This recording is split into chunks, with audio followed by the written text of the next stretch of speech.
তোমাদের শান্তির জন্য স্ত্রীদের সৃষ্টি করেছি, দিয়েছি তোমাদের।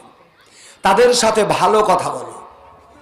তো কাল্লিমু মারুফা, স্ত্রীর প্রতি মহব্বত করো, তাদের সাথে ভালো কথা বলো, মেরো না, গালাগালিজ করো না।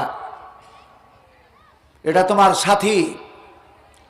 সূরা নিসার মধ্যে বললো, এ তোমার গায়ের চাদর, তুমিও তার গায়ের চাদর। কোরআন এত মধুর, স্ত্রী আপনার জীবন সাথী। এই বুকে এত কাছে পৃথিবীর কেউ আসতে পারে না, আসে স্ত্রী। তারপরে এত জ্বালা যন্ত্রণা, এত মার, এত অত্যাচার কেন? আপনি নামমাত্র একজন মুসলমান, কোরআন আপনার জানা নেই।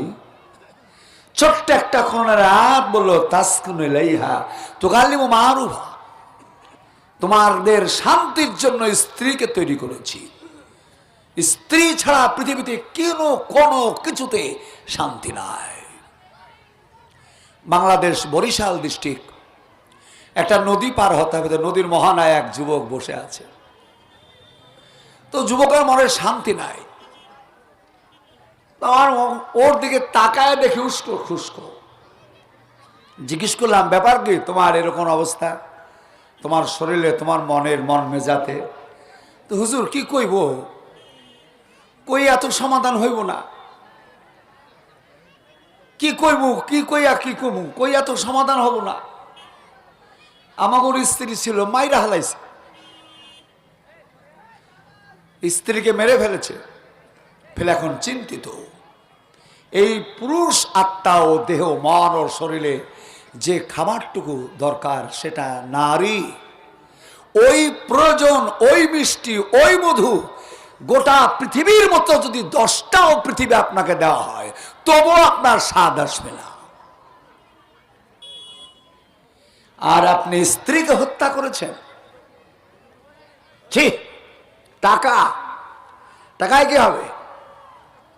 কোরআন কারীম বলল, what is the life of the world is but matter of illusion. দুনিয়াটা বাহানা, দুনিয়ার কোনো দাম নেই।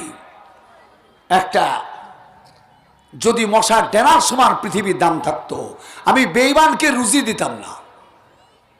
দুনিয়া কি করবেন, মারেন লাথি দুনিয়াতে, সারা দুনিয়া। দুনিয়া আপনার জীবনের জাম। দুনিয়ার জন্য জেলখানায়, দুনিয়ার জন্য থানায়, দুনিয়ার জন্য বিছনায় ঘুমাতে পারে না রাত্রে, সাইকেল মোটরের হর্ন শুনলে জঙ্গলে পালায়। দুনিয়ার জন্য ভাই ভাইয়ের সাথে মিল নেই, দুনিয়ার স্বার্থে বাপ বেটার মধ্যে মিল নেই। দুনিয়ার সব থেকে পৃথিবীর বুকে নিকৃষ্ট বস্তু